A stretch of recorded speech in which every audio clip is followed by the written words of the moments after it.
So when the Rolex Daytona 24 announced a new format for the Raw before the 24, I was like, what?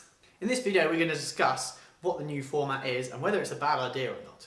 Then we're going to look at an overview of the Raw and what to expect for the main event, the Rolex Daytona 24 Hours in 2021. My name is David Pittard. I'm a Nürburgring champion, international racing driver and driver coach with over 20 years experience in the motorsport industry, as well as all-round petrolhead. In the first topic of discussion of the race news section in 2021 is the new format for the Raw before the 24. This year I'll be discussing and giving my opinion on all things motorsport and the major endurance events throughout the year, so make sure you subscribe so you don't miss a thing. Today we're going to talk about what the Raw before the 24 is, what's changed and whether it's a good thing or a bad thing or not. Plus I'm going to give you a roundup of all the on-track action so you know what to expect for the big Rolex Daytona 24 Hours 2021 next weekend. So first of all, what is the Rolex Daytona 24 Hours? The Rolex Daytona 24 Hours is one of the most major endurance sports car racing events in North America. It's always the opening race of the International Motorsports Association or IMSA Championship and forms part of the endurance racing Triple Crown, which is the Daytona 24 Hours, Sebring 12 Hours and Le Mans 24 Hours. Based in Florida, the 24-hour format has been running since 1966 and is depicted in the awesome film Ford vs Ferrari, where Ford used the event to prepare for Le Mans later on in the year. The race is a driver's favourite because of all the American sports car fans, the race format, and also the fact that the driver crews get to take home a Rolex Daytona watch for winning the race. What is the Raw before the 24? The Raw before the 24 is a fancy name given to the official 2-day test which takes place at the circuit at the very beginning of January. It's normally the first weekend after New Year.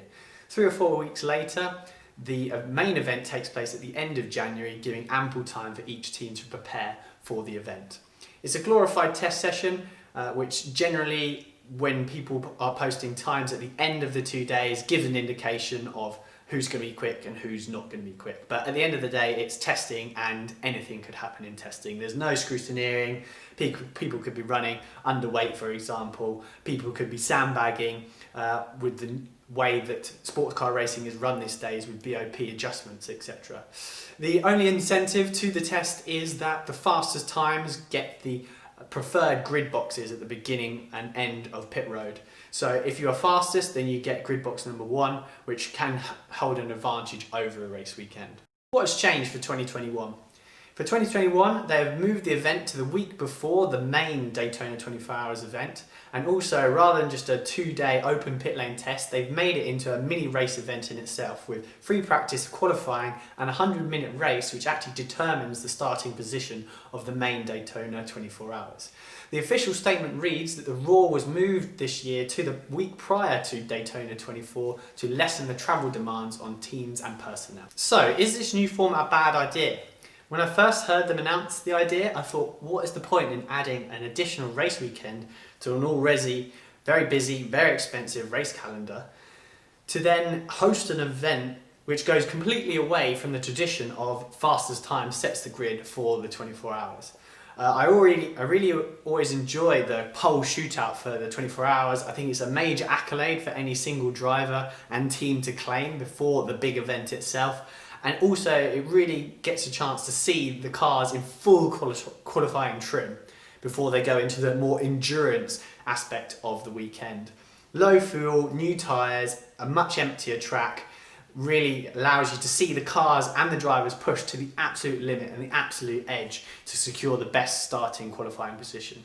As a driver that's taken place in many 24-hour events, I know that the starting place in a 24-hour means absolutely nothing because so much can happen over a 24-hour period, but it's always a great spectacle and a highlight of the weekend, I think. However, looking at some of the reasoning behind the changes to the format, it starts to make sense. Team practice. With it being the first international endurance race event of the year, there are going to be new teams, drivers, mechanics, engineers, equipment, etc. that all needs to be tested. Having a 100-minute qualifying race or test race will give the opportunity for these new components to merge and practice together and get any mistakes out of the way before starting one of the most major and important endurance races of the year. The 2 consecutive race weekends makes a big difference as well. Rather than having to fly personnel and equipment twice out to America, they're only flying them out there once for 2 consecutive weekends. That'll make a big difference to both people's time and also expenses as well. The IMSA organisers can better tune the BOP. Now that teams are competing for championship points and qualifying grid positions as well in the qualifying race, it's more likely that cars, teams and drivers are going to turn them up to 100% and show them really what they can do. Normally in just a 2-day format you could sandbag as much as you want, turn up at the race weekend and then have an advantage over the 24-hour period. So this should make it fairer for all teams and manufacturers as well. It adds more racing as well, so I'd like to see anyone argue that having an extra 100-minute race is going to be a bad thing for a series, especially at this period of the year where there's not much racing going on at all. It also brings a different dynamic to the race weekends as well. Normally it would be practice, full sending qualifying and then the risk versus management in the race itself.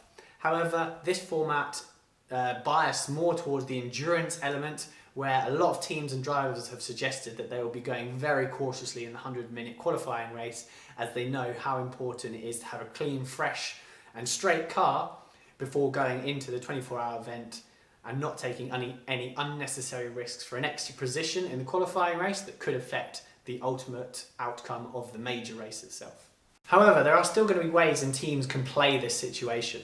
There are some teams that are only entered into the Daytona 24s themselves, not the whole IMSA championship.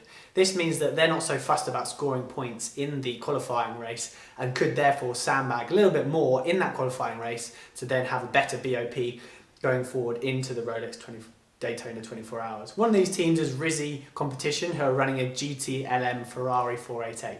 So we'll watch them this weekend, see how they fare, and then see how they fare next weekend and whether they played the game or not. So now I want to ask your opinion. What do you think to this new format? Does the new format allow for a better prediction of the BOP by encouraging manufacturers and teams to go 100% earlier on in the weekend, which will mean that there's going to be a better defined BOP for the race itself to make for fairer racing? Or is it just added hassle, expense, and harder for fans to follow going forward? Let me know in the comments below. I'd love to hear what you think. So having just watched the Raw pole shootout there take place, the Raw pole shootout place, it was an interesting race which started wet but then dried very quickly with 2 full course cautions in the first 30 minutes, mixing up the strategies a lot and really changing the complexity and the beginning of the race. However, it was an interesting race to watch with those changing conditions and see how the drivers were taking the risks and not, and certainly the winners and the guys that were taking pole for each class, they didn't look like they were holding back.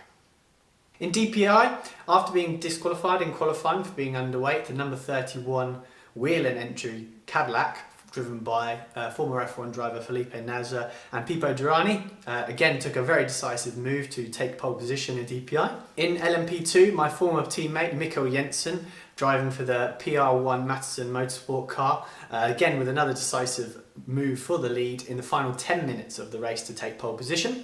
After a BMW 1-2 in qualifying, a mega start from Alexander Sims in the wet conditions for his first racing with Corvette Racing, also handed over to Nick Tandy for his first race, who doubly changed to slicks and then took the pole position for GTLM, leading home my other former teammate Nicky Katzberg for a Corvette 1-2. P3 proved a very interesting class because they are very similar speeds to the GTLM class when the pro drivers are in the car. However, this being an amateur class, it does have to include an amateur driver, and when they're in the car it really does mix up the pace a lot. However, the Mulder Motorsport of former Apex taxi driver Moritz Krantz and Mulder Motorsport won the class by nearly almost a minute. That's a fairly ominous sign for the 24 hours. And then finally, the Turner BMW M6 GT3 used their Daytona experience to switch to slicks at the right time and then take the pole position for GTD class. All the links to the timetable, live TV feed and live timing can be found in the description below. Thank you very much for watching. If you enjoyed this video, make sure that you give it a like. For more cool content on this channel, make sure you check out this classic onboard here. And from the last time that myself and Volcanhorse Motorsport were in the USA, winning at Indianapolis here. And to make sure you don't miss any more cool content coming this year, make sure you subscribe up here. Thanks a lot for watching. Until next time, bis dann.